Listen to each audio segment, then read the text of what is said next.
You want a child to get wild about learning? Get a child wild about reading. Be a designated reader. Oh, Kelly, read that.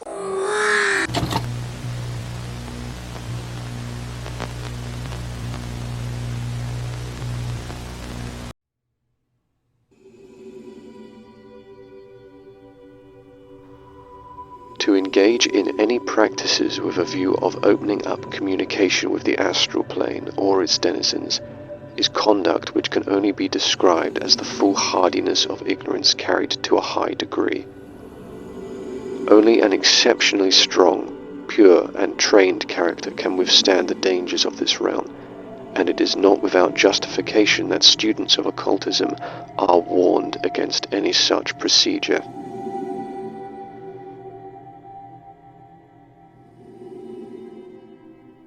The Astral Light by Henry T. Edge. Introductory. The work of theosophists and of various cults which have originated in that work have familiarized us with the word astral in such expressions as astral body, seeing in the astral light, getting onto the astral plane, and in the following pages an attempt is made to furnish inquiries with an outline of the subject in accordance with the theosophical teachings. The entire subject is vast and comprehensive, but, as with other subjects, it is possible to begin with what may be called an elementary textbook, which shall outline the main features without perplexing the neophyte with too many details, leaving these latter to be mastered in the course of further studies. Though much has been written about the astral light in other works, we have in mind, in this manual, a particular object, and that is to relate the subject to the most recent changes in world thought which have taken place.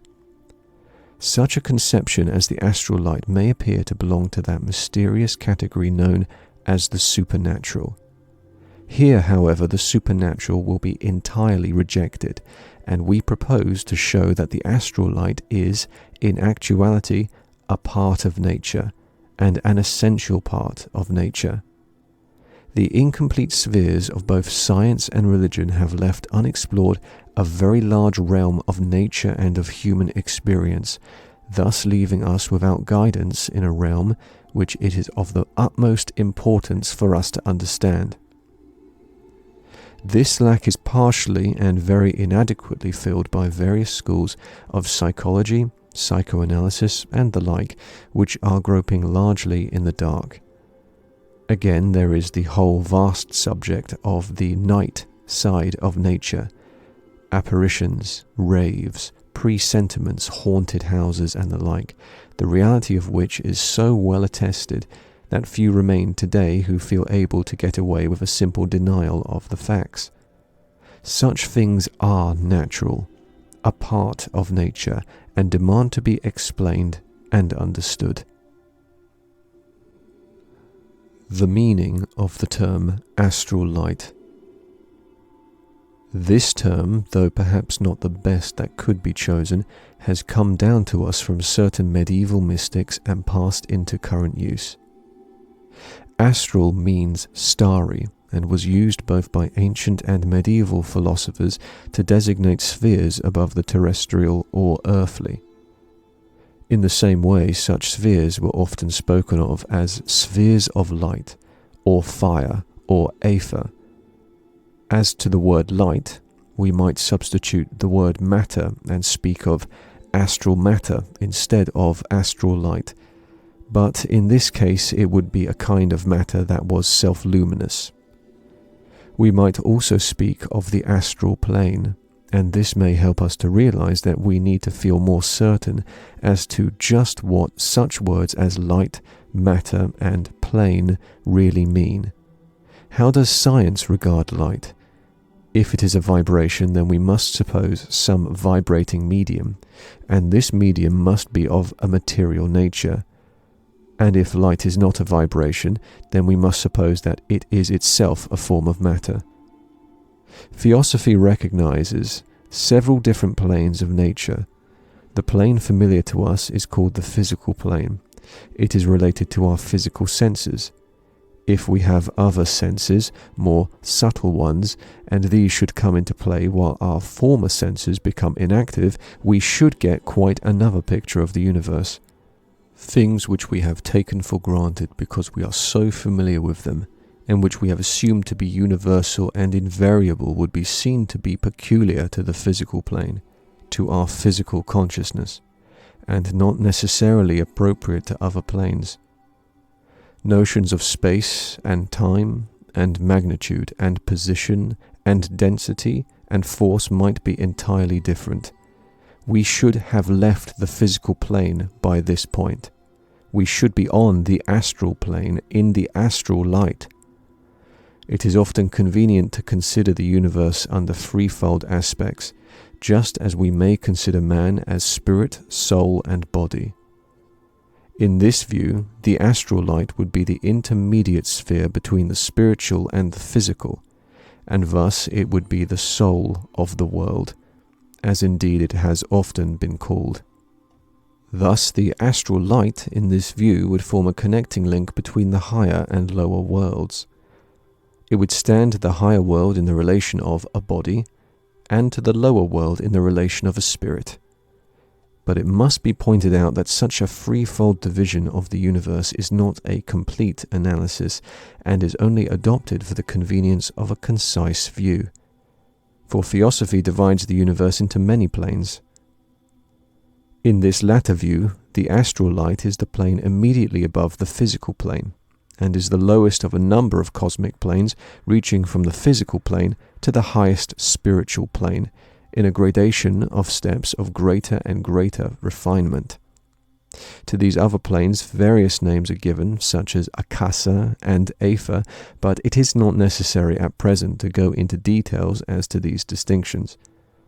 Thus the astral light or astral plane is another world, or another level of the world related to a different set of senses in man, and characterized by different relations of space, time, and other qualities.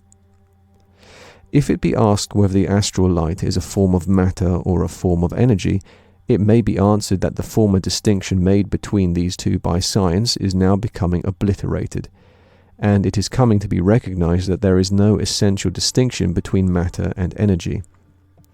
Both of them are now regarded as particular and contrasted phases or aspects of some one thing which is more fundamental than either. What to call this one thing, and how to define it, is a question that now engages the attention of physicists. It is a very old idea that there must exist a permanent substratum to nature, a basic substance, a protyle, an absolute, a prima materia, of which all the various elements known to science are merely modifications, and not only so, but all the various forms of energy are also modifications. The quest for such a basic substance is one form of the quest for the philosopher's stone, the great magic agent. In view of the above, we can scarcely be accused of fantasy when we speak of the astral light as a world of energy substance of a subtler order than the physical world, and underlying the latter as its prime mover. The physical world, as compared with the astral world, is a world of results, while the astral world is to the physical world as a world of causes. The astral world is a world of forms and types, which find their expression in the physical world.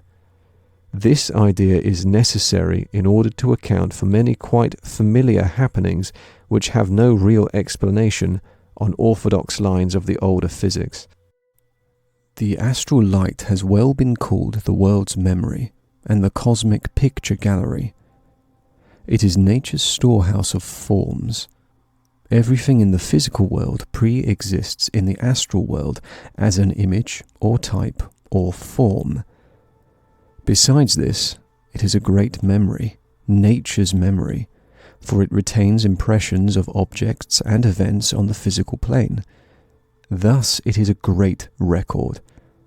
The thoughts of men perish not when the thinker dies. They have passed out into the astral light, where their record remains, and whence they can be recovered by the vision of a trained seer. This suggests that nothing can ever be irrevocably lost. This carries us beyond the familiar notion of the passage of time and offers us a picture in which past, present, and future coexist as one whole. The astral light contains the germinations of all that is to be on the physical plane, and the records of all that has been. Here again, the recent advances in scientific philosophy will help us to an understanding. In seeking to interpret the more recent findings of experimental research, it has been found no longer sufficient to regard merely the position which objects occupy in space. It becomes necessary to define their position in time, and thus a fourth coordinate is added to the familiar spatial free, and we not only ask where a thing is, but when. And in place of objects, we speak of events. With this help, it becomes easier to understand how the astral light may be a storehouse of events. Thought transference is a matter of common occurrence, especially between people closely related or associated with one another. We often fail to remember something and leave off trying, and later on the memory comes back unexpectedly. We fail to solve a problem and the solution pops into our head suddenly at some later time. We live in an atmosphere of thought, just as we live in an atmosphere of air, and ideas come into the head from we know not where, and pass out again we know not whither. Thoughts are things. They may not come under the definition of physical matter as that which can be handled and weighed, but we have seen that there may be other sorts of matter having altogether different properties. It is not only thoughts, but also emotions which are stored up in the astral light and passed from one human being to another, and this explains the unconscious and unseen influence which we exercise upon one another. It is really impossible to sin in secret. An evil thought or feeling will poison the astral light, as a dirty body would foul the water in which we bathed, or an unwholesome breath might pollute the atmosphere. On the other side of the picture, our good thoughts and aspirations must have their influence, and this influence is more potent because it rises to a higher plane. The importance of individual responsibility becomes greatly increased in view of this, and this leads us to speak of the connection of the astral light with the law of Karman. Concerning the astral light and Karman.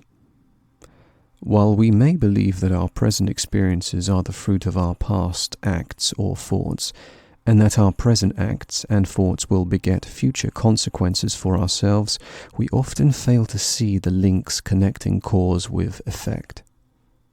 Every act, every thought and desire imprints itself on the astral light, so that man may be said to people his current in space with his own creations, the offspring of his thoughts and deeds.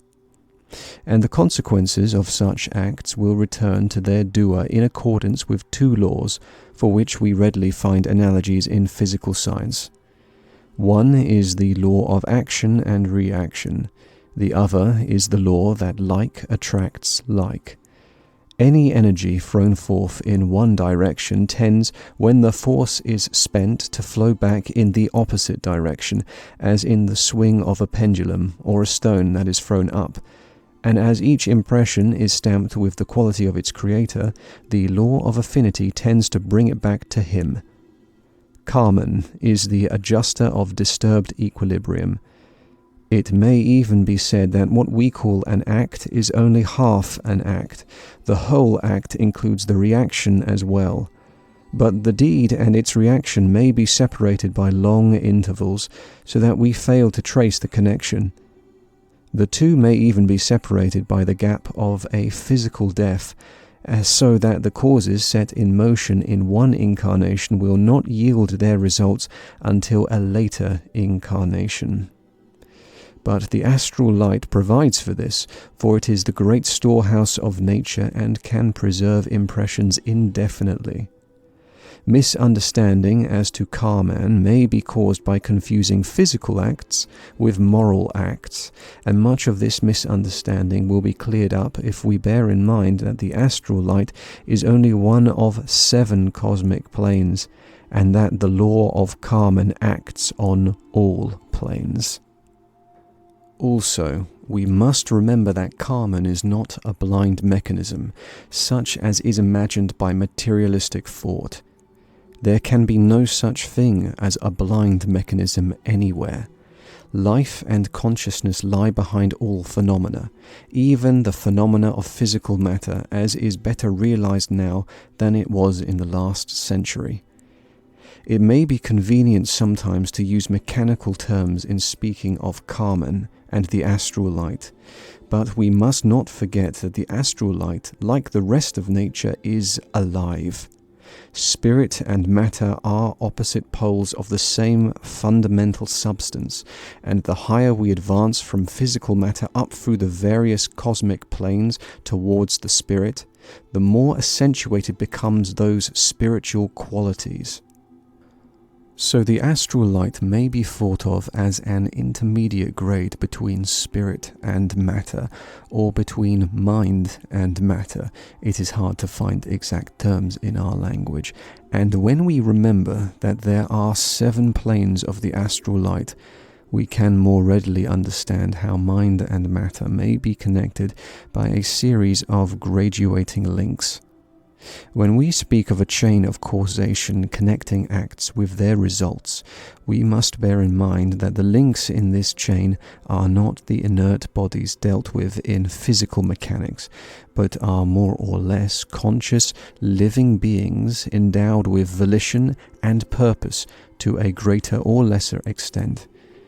It is taught that when a thought form leaves our mind, it may coalesce with an elemental, and by this coalescence there is engendered a living being, which thereupon begins a life of its own.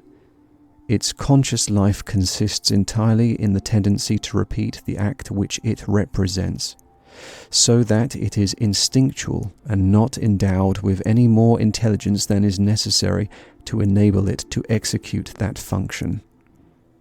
Here, then, we have an intelligible explanation of the phenomenon called habit, as also of a large class of actions known as the impulsive.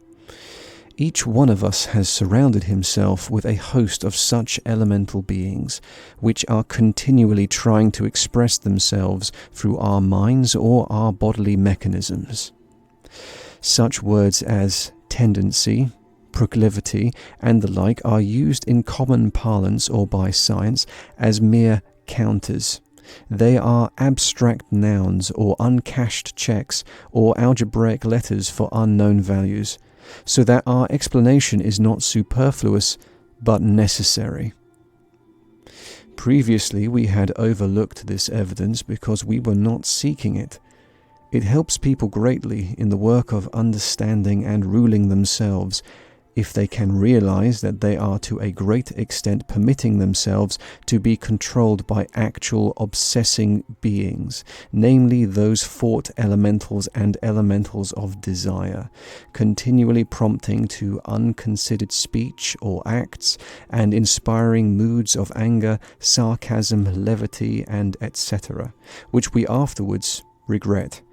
And a poor excuse is to say that, I don't know what made me do it, but something came over me. Dangers of the lower astral light. That stratum of the astral light which reaches nearest to the physical earth is the lowest and coarsest layer, and it is this layer which teems with what might be called the effluvia of men's thoughts and emotions, and passions and gross actions. This region is peopled with a great variety of beings, endowed with little or no intelligence, instinctual in their action, for the most part harmful to men, and there is constant interaction between the two planes. For the most of us, our physical bodies act as a merciful shield, shutting us out from these beings and protecting us against their noxious influence. The theosophical teachings tell us that after the death of the body, a ghost survives for a time in the astral realms, awaiting what is called the second death, which liberates the soul from its astral remnants. The extensive lore of ghost stories, apparitions, warnings, banned spirits, hauntings, etc., provides abundant evidence for the actuality of this belief, which has been familiar to humankind in all ages and countries. In cases where the person has died with a strong desire in his mind, his double has appeared to survivors seeking their prayers or the burial of its bones, and so forth. The astral remains of very sensual and evil persons survive in the astral light and seek to perpetuate their existence by preying upon the living, and this accounts for many cases of what can only be described as obsession. We often read in the papers of comparatively harmless but nervously unstable individuals being seized with sudden, unaccountable homicidal mania and perpetrating some act of violence which they afterwards regret and are unable to account for. In short, not to dwell on a topic treated elsewhere in our literature, we may describe this lower astral light as a most undesirable region tenanted by a variety of undesirable beings. Those, therefore, who presumptuously seek to force an entry into this realm are guilty of a most unwise action. They may open a door which they cannot shut again. They may establish links which they cannot again sever. They may expose themselves to temptations which they cannot resist. They may upset the delicate balance of their nervous systems and their mental and emotional nature. After all, to engage in any practices with a view of opening up communication with the astral plane or its denizens is conduct which can only be described as the foolhardiness of ignorance carried to a high degree. Only an exceptionally strong, pure and trained character can withstand the dangers of this realm, and it is not without justification that students of occultism are warned against any such procedure. Concerning the astral light and evolution. This is a topic which is treated in the manual Evolution, as perhaps elsewhere, but a few words thereon will be appropriate here. It is even found that variations produced by an alteration of the environment, such as happens when we cultivate domestic breeds, are not permanent, but that there is a tendency for the species to revert to its original type as soon as the special environment is removed. This difficulty arises from not taking into account the astral plane. The changes by which one type passes into another take place in the astral form, which is plastic by nature. In actuality, the organism is a living, conscious soul, which grows, develops, and changes by its own evolutionary purpose. These changes are then transmitted to the astral form, and thence to the physical organism. But it is only when the change has been completed astrally that its physical counterpart appears. Thus, the physical organisms do not present an unbroken continuous line, but rather a succession of steps. When we view a spiral staircase from one side, we see a number of separate stages, one above the other, but do not see the continuous stairway by which these are connected. The astral light and ether. According to the atomo-mechanical theory of the universe, we have atoms separated from each other by empty spaces, and yet acting on each other. It would seem that it is necessary to suppose a medium between the atoms for the conveyance of energy from one to another. If this medium is itself material, we have not solved the original problem, but merely moved it one step further. However, if the medium is not material, what is it? Again, in order to supplement the undulatory theory of light, it was necessary to suppose a medium, purely hypothetical and not subject to direct observation, to which was given the name of ether. Many obstacles were encountered because theorists would insist on trying to endow this ether with the properties of physical matter, especially as to density and rigidity. But all that was really necessary in this medium was that it should be able to transmit vibrations, and there was no justification for attributing to it those other properties which are associated with vibration in physical matter. It is clear that what is needed is a form of ultra-physical matter, and its properties can only be ascertained by experiment and not by inference and calculation from known physical data. There must be a substratum for the manifestation of luminous, electromagnetic, and cosmic ray phenomena, and this would seem to answer to one of the subdivisions of the astral light. The astral light, instead of being an annex or upper story to nature, is a necessary component, and without it the physical universe would fall apart or be reduced to absolute stagnation. Such things as weather, storms, and earthquakes also stand in need of the astral light to complete the explanation. Science may assign meteorological phenomena to a number of secondary causes, such as convection currents in the atmosphere, deflected by the Earth's rotation, and they may trace them further back to magnetic conditions and even to fluctuations in the magnetic field caused by what goes on upon the Sun. A knowledge of the astral light enables us to carry the chain of causation a step further.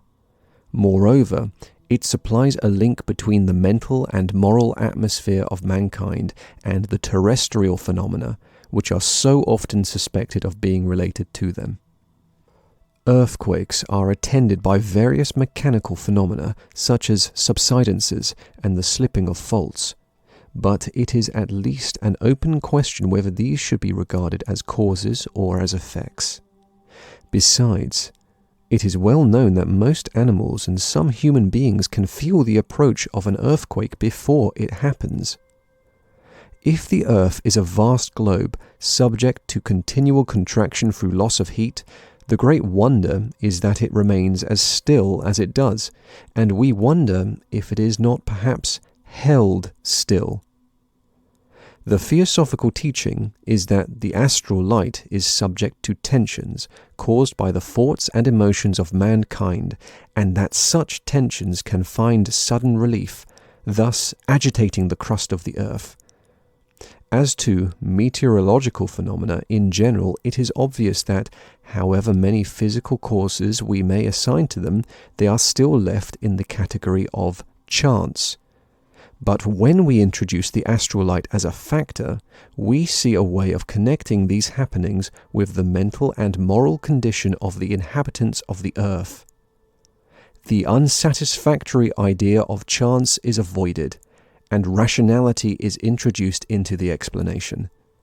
Earthquakes occur most frequently in particular regions, but it is natural that when anything is shaken, it should give way in its weakest points, where the rocks are displaced or broken, or where there is a dynamical tension due to inequality of pressure. The astral light and history.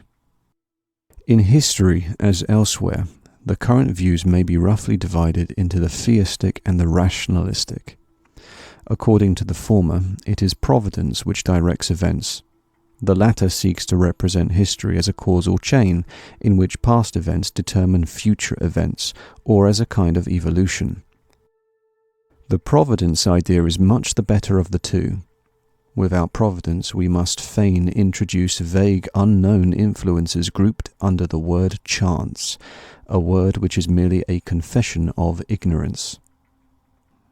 History is the complex drama of human souls, each one growing and evolving, and all interacting with one another, the whole movement being fed by a continual font of inspiration from within each individual. And the most potent effects are seen to be produced by comparatively few individuals of extraordinary power, who give birth to new ideas, initiate movements, inaugurate new eras of thought, becoming the center of groups and passing on their work to their followers. But what we are considering in this place is the function of the astral light in the historical process. Thoughts give birth to events, but the astral light is the medium between thoughts and events. Hence, the action of thoughts on events is not immediate and direct. The astral light acts as a great storer and accumulator, receiving impress from thoughts and gradually transmitting that impress to events. As each individual man bears his character in the forms of habits impressed upon his own astral substance by his thoughts and actions, so on the large scale there are national characters and racial characters due to deep impressions in the astral light, and these may be called habits on the large scale. The tremendous force and fixity of such habits or fashions or prejudices or racial characters are well known. In what do they inhere? What answer can science give? The intimate biological study of heredity has given us a notion of germ cells handed on from generation to generation, whose function it is to preserve the type amid temporary variations. Here then we have a ghost of an explanation. But the germ cell is a very small apex upon which to balance so great a weight. At best, it is a detail in the process. These tendencies reside in nature's great storehouse, the astral light.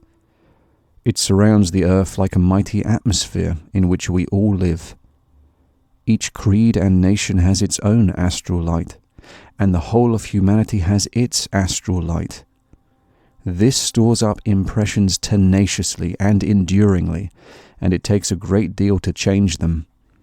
How else explain the well-nigh indelible characteristics of nations, lasting through the centuries and handed on with every succeeding generation?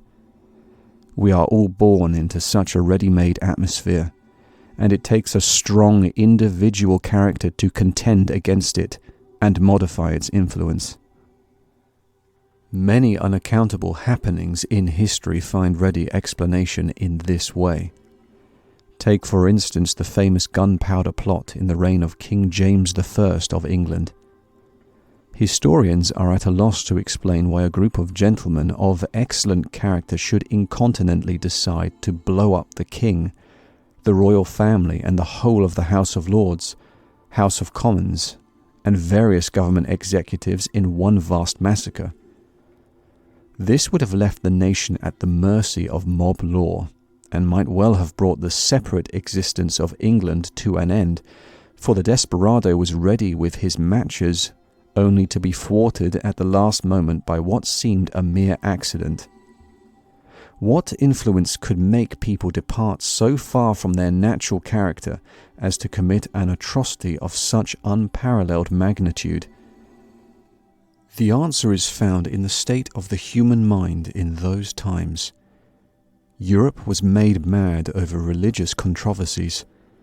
France was split into rival creeds bent on mutual extermination. The massacre of St. Bartholomew was recent. The infection had spread to England.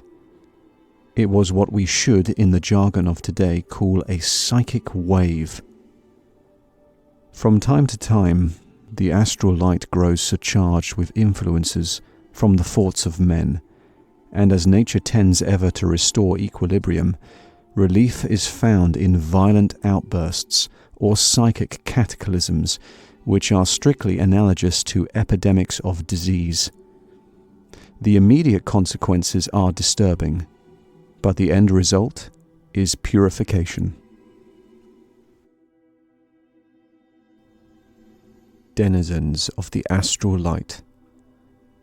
It is not to be supposed that there is any world, any plane of great nature not inhabited and peopled with living beings, such as our own familiar physical plane. The whole universe teems with living beings appropriate to their particular spheres. If men such as we could not live on the planets, this is no reason for inferring that there are no men there at all, and the same with the other planes of nature. As physical beings live on the physical plane, so astral beings live on the astral plane, adapted to their habitat as we are to ours. It must, however, be confessed that this is a ticklish subject to deal with, and one of which it may be said with some truth that ignorance is bliss. For, as has been said, man is mercifully protected by his physical body from too close contact with the pernicious influences of the lower astral light, and to remove that protection prematurely is to court disaster. Yet, on the other hand, knowledge may protect, so we must try to hold a just balance between these opposite maxims. To direct people's attention to pernicious astral denizens may be equivalent to encouraging them in the very thing they ought to avoid. For the morbid imagination of weak people may conjure up goblins that have no existence outside that imagination, and cases of obsession are much better cured by a diversion of attention to healthier pursuits than by a morbid introspection or psychoanalysis of the slums of consciousness. Nevertheless, it is of benefit to know that many of the impulses which we dignify by attributing them to ourselves may actually be the result of evil promptings from entities which are not ourselves at all, but merely intrusive elements. It will place us on our guard and enable us to defeat them by taking a stand firmly on our own selfhood. It is stated in the Manual After Death that following the disintegration of the physical body of man, there is a temporary survival of the astral and lower psychic parts of his constitution, and that in some cases this may persist for a long while, perpetuating its life by vampirizing the living, such contact being caused by weakness and intemperance in the living, or perhaps inadvertently courted through spiritualistic practices or dabbling in psychism. Such a psychic remnant or spook is of course destitute of the moral element, because all the higher part of that man's nature has separated and passed elsewhere, so that it is merely actuated by the desire to satisfy its gross instincts. So here is one kind of denizen of the lower astral light. The existence of earth-bound spirits, ghosts, larvae, etc. has always been recognized, and the mind will recall instances of various modes of worshipping them, or propitiating them, or warding them off. Intercourse with such creatures is harmful both to them and to us, for they should be allowed to die out naturally and not be kept in an unnatural existence. Next we may consider that class of beings known by such names as elementals, fairies, nature spirits, nymphs, etc., etc. It is found that classical antiquity believed in nymphs, dryads, and other beings inhabiting rivers, mountains, forests, and trees, etc., and that many peoples of today, whom we call uncivilized, believe in such beings. Interesting, however, that there is no nation but has its stories of fairies and nature spirits. This kind of belief is called by our wise men animism, and defined as the practice of attributing life to non-living things. But these wiseacres have put the cart before the horse. It is they who have attributed inanimation to living things. The ancient and popular view is right. Everything in the universe is a living being of one kind or another.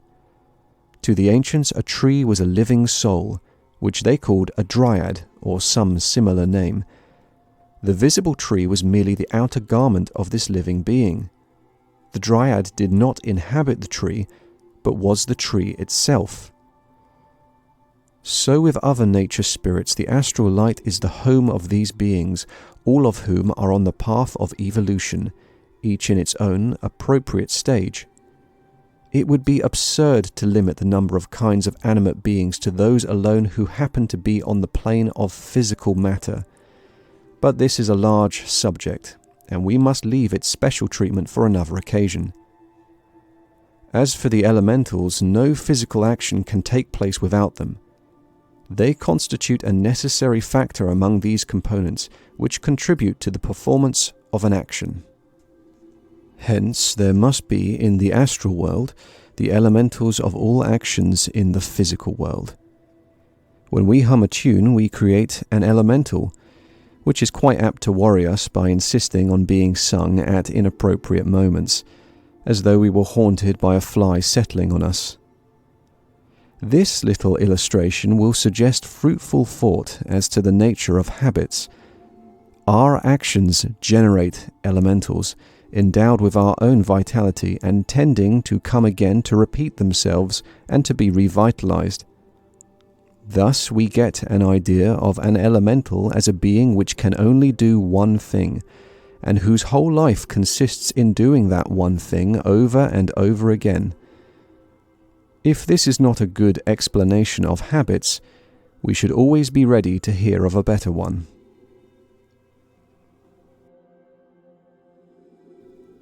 Social influence of the astral light.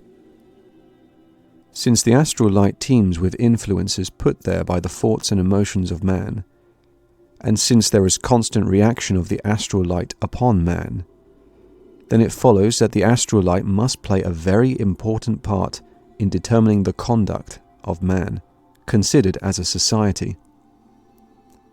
The appearance of epidemics of ideology simultaneously across widely separated regions of the world are but imperfectly accounted for by news programs.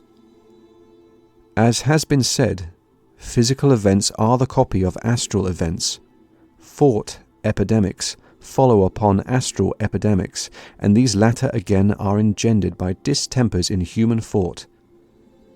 A familiar analogy is provided by physical science.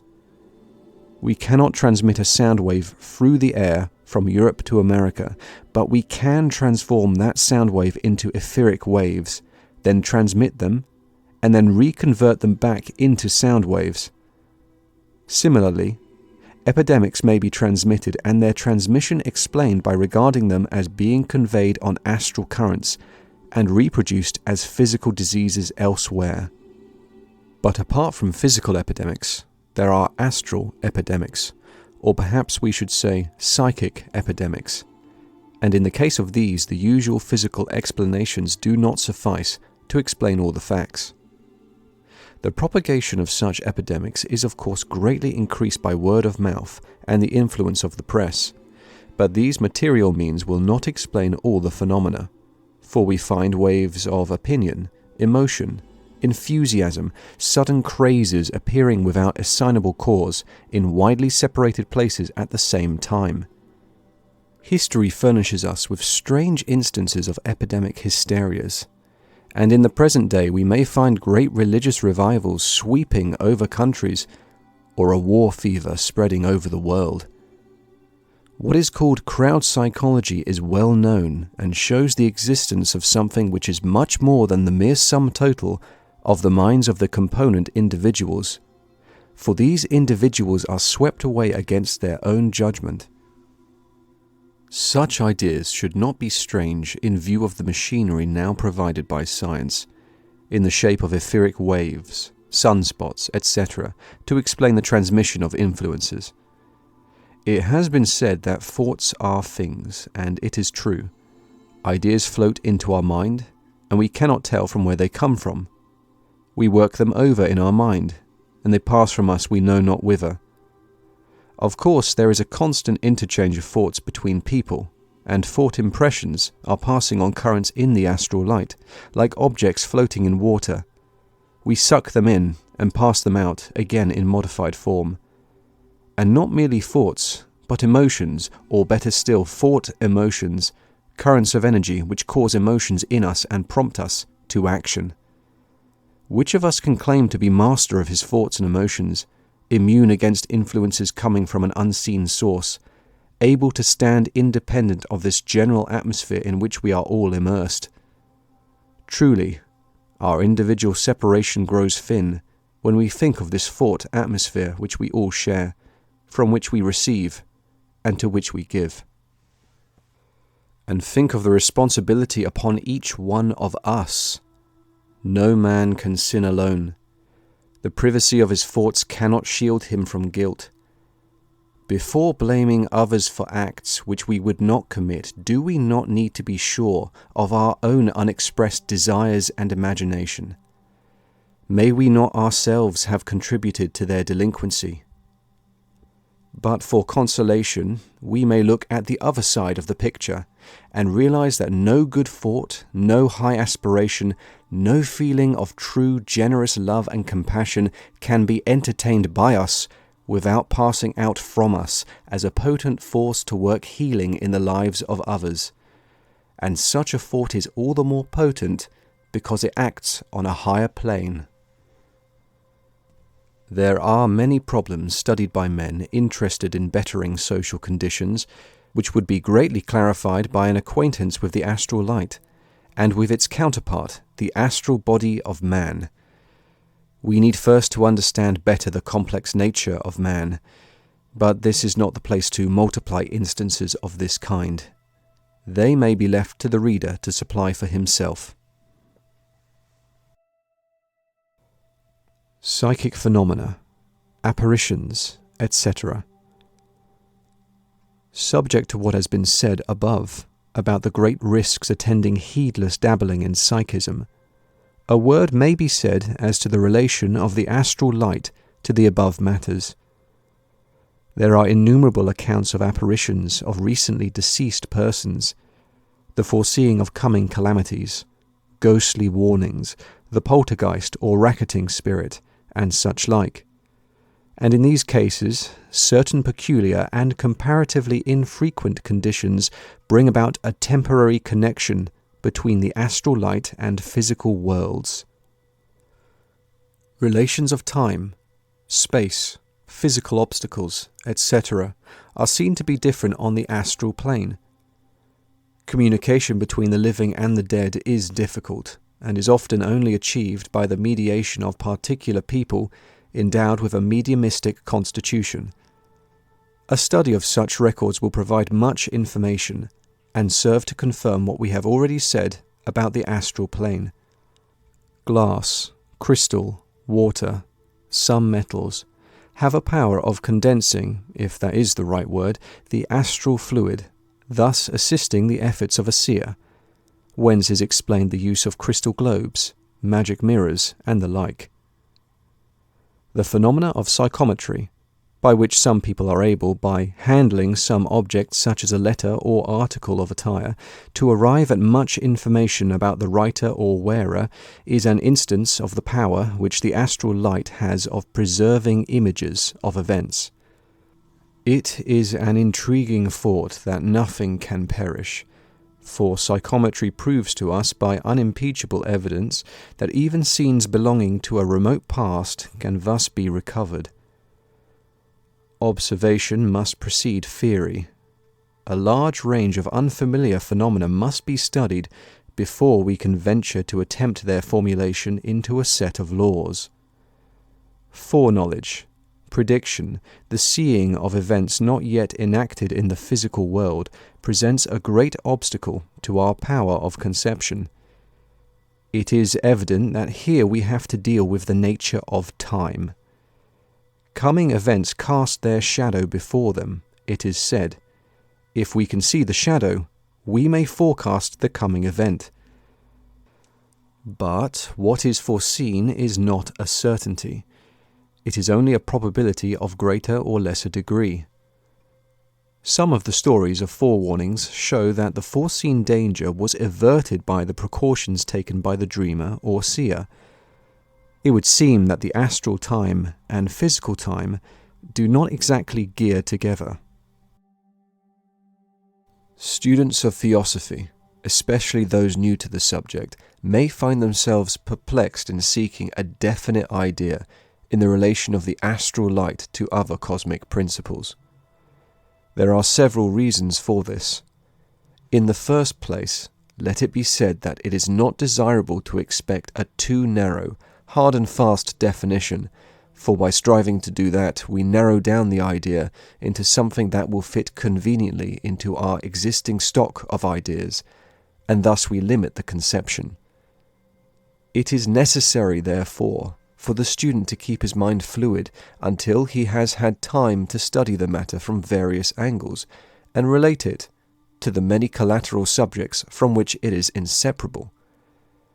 If he fails to do this, he will find what will seem to be contradictions. That is, his studies will bring him to statements which do not agree with the too narrow ideas he has already formed from his first incomplete study. The difficulty here is the same as in any other study.